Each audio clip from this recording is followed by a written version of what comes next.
Skip it up and that up. So there's an interesting rumor going around that was started by gamesindustry.biz. I'll have a link below in the description, where developers are now saying the Wii U is less powerful than the Xbox 360 and PlayStation 3. They're saying that the GPU doesn't have as many shaders, that a PlayStation 3 with a PlayStation Vita would actually be more capable than the tablet controller on the Wii U. And to sum up the article, it just says the Wii U cannot keep up with current generation consoles. Not next gen, not PS4 and Xbox 720, current generation.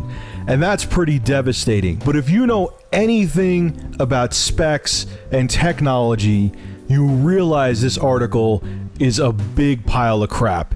And in this video, I'm going to get ridiculously technical and explain why. So sit back, put your nerd hats on, and let's get down to business. So it's been confirmed that the GPU in the Wii U is going to be based on the AMD Radeon R700 series. And it's been all but confirmed that the chip inside of it is going to be based on a Radeon HD 4850. And according to this article that says the Wii U is not as powerful as current generation consoles, they say that the GPU inside the Wii U is not going to have as many shaders as the PS3 and Xbox 360. So I decided to put a little chart together to show you here, you're seeing it right now in the video, that has a video card that's equivalent to the RSX processor, the graphics processor inside the PlayStation 3, and I actually, just because we're not sure about the 4850 side of things for the GPU inside the Wii U, I chose to pit the NVIDIA GeForce 7800, which is equivalent to the RSX chip, like I just said, in the PS3, against a more cut down version of what might be in the Wii U in terms of GPU. And actually, the 7800 you're seeing here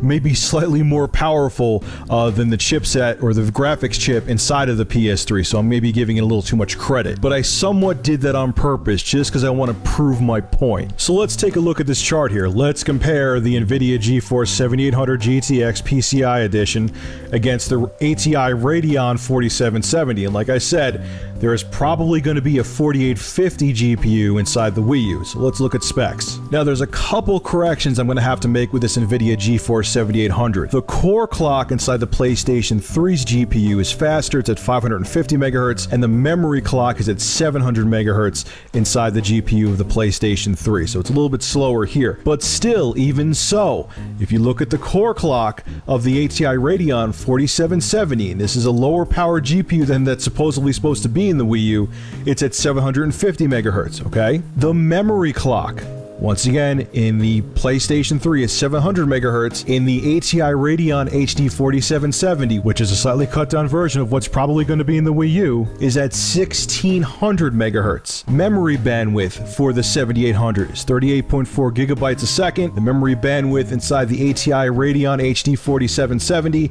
is 51.2 gigabytes a second. The pixel fill rate is at 6880 for the 7800. In the 4770, it's at 12,000 megapixels a second. The texture fill rate for the 7800 is 10,320 megatexels a second. In the ATI Radeon HD, once again, it outperforms the 7800 with a texture fill rate of 24,000 megatexels a second. On top of all that, the RSX, the PS3's GPU, uses a dated architecture where it has dedicated pipelines instead of using a unified shader architecture. The Xbox 360's GPU, the Xenos, has a unified shader architecture. It was one of the first graphics processors to have that, and that's why a lot of third-party titles look slightly better on the Xbox 360 than they do on the PS3. On top of that, obviously, the GPU inside of the Wii U is going to have this unified shader architecture, so that already gives it a huge advantage over the PlayStation 3. The graphics chip alone is going to wipe the floor with the PlayStation 3's graphics chip.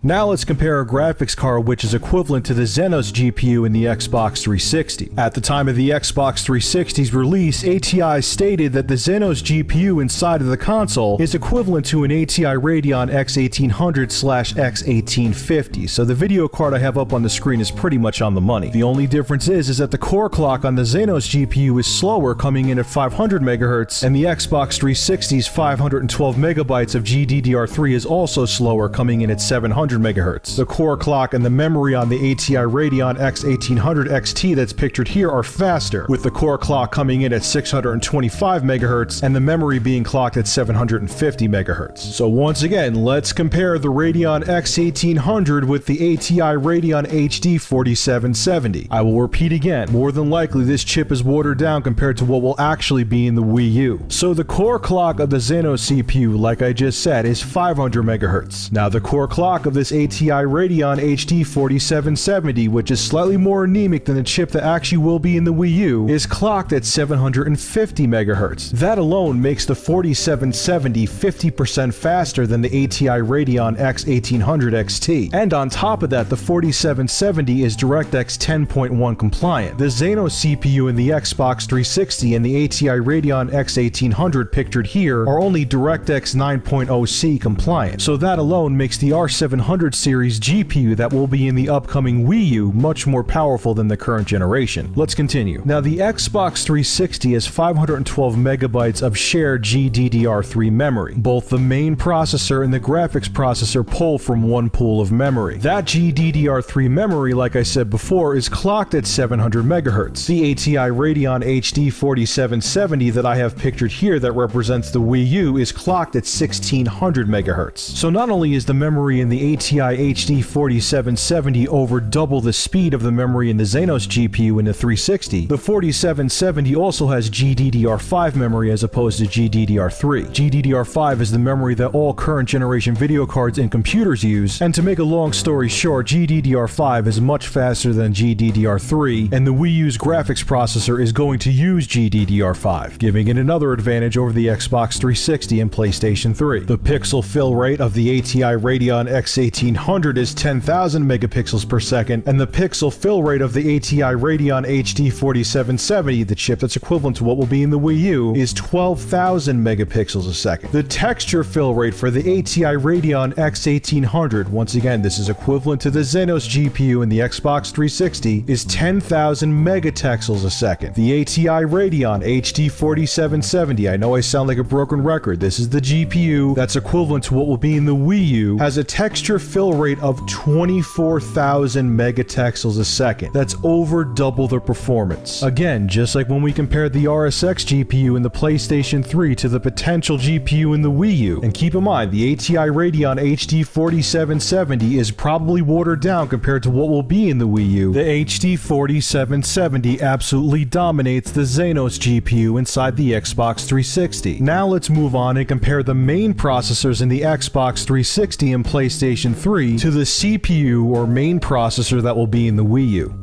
Okay, so now it's a battle of the processors. The Power 7 processor is the IBM developed processor that will be in the Wii U, and on the right you have the Xenon processor for the Xbox 360, which was also developed by IBM. And as you see on the screen right now, I have a chart comparing their specifications. Now let's take a look at the Power 7 processor that will be in the Wii U first. It has been confirmed it will be a Power 7 processor, but the specifications of the Wii U's Power 7 processor haven't been released. So what I did was looked at the range of what the Power 7 specifications could be and took all the specifications from the lowest end of the Power 7 spectrum. The Power 7 processor in the Wii U will more than likely be a quad-core processor. It will have a clock speed between 2.4 and 4.25 gigahertz. It will have 64 kilobytes of L1 cache per core, 32 kilobytes for instruction and 32 kilobytes for data. It will have 256 kilobytes of L2 cache per core, and it will have 4 megabytes of L3 cache per core. It could actually have 8 megabytes of L3 cache per core, but I doubt they're going to put that much in the Wii U's Power 7 processor. Now here is where the Power 7 processor that will be in the Wii U becomes a beast.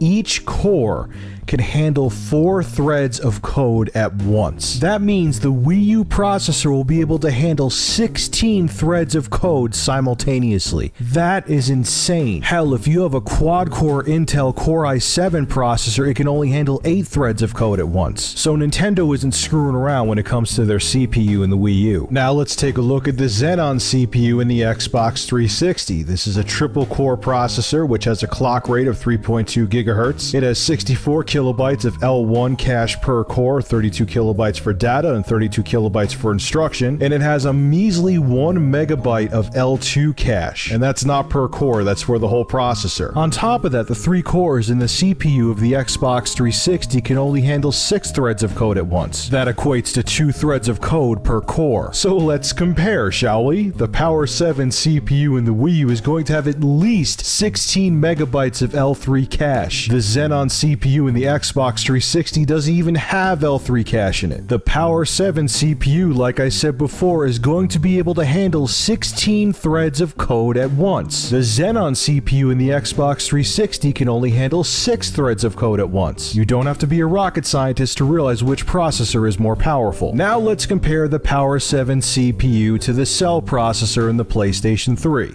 Now the Cell is a very different animal than a conventional processor. It has one main PowerPC processor core, and then it has SPs, which are synergistic processing elements. And what the main PowerPC core does is it divvies up tasks for the SPEs to do. It'll send physics to one SPE, it'll send sound effects to another SPE, and it'll send artificial intelligence to another SPE, so on and so forth. There's two things to remember about the Cell processor in the PlayStation 3. One is that the SPEs are not standalone cores like the Xenon processor in the Xbox 360 or your multi-core processor in your home computer. On top of that, only 6 SPEs are available to game developers. One SPE is disabled to improve manufacturing yields, and another SPE is used for the PlayStation 3 operating system. But enough on the nitty-gritty of the Cell processor, let's compare it to the Power 7 processor that's going to be in the Wii U. The Cell is clocked at 3.2 GHz, and it only has a measly 512 kilobytes of L2 cache. A lot of developers have complained about that. Now again, the Power 7 processor that's going to be in the Wii U can be clocked anywhere from 2.4 to 4.25 GHz. It's going to have the 64 kilobytes once again of L1 cache, 32 kilobytes for instruction and 32 kilobytes for data. It's going to have 256 kilobytes of L2 cache per core, and again, this is big. It's going to have 4 megabytes of L3 cache per core. The more code you could store right on the processor, the more efficient the processor can be.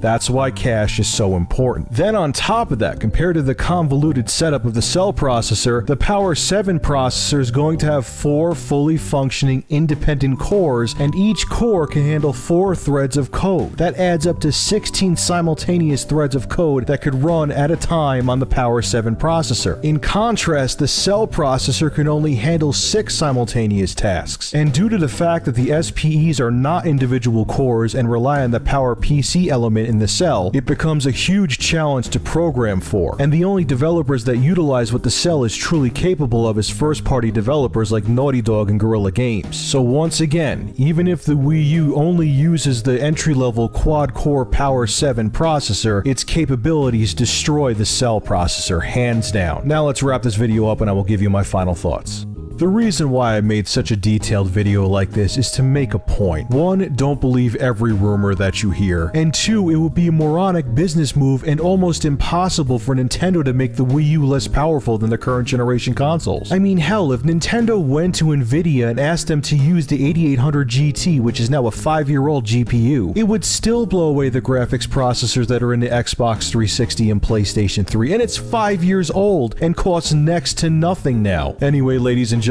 I hope you enjoyed this very detailed video on the hardware specs of the Wii U and why it is going to be more powerful than the Xbox 360 and PS3. Make sure to leave your thoughts in the comments section below, rate and subscribe, and as always, thank you for supporting ReviewTechUSA. News stories will resume tomorrow. And dear Lord, I'm gonna need a beer after making this video.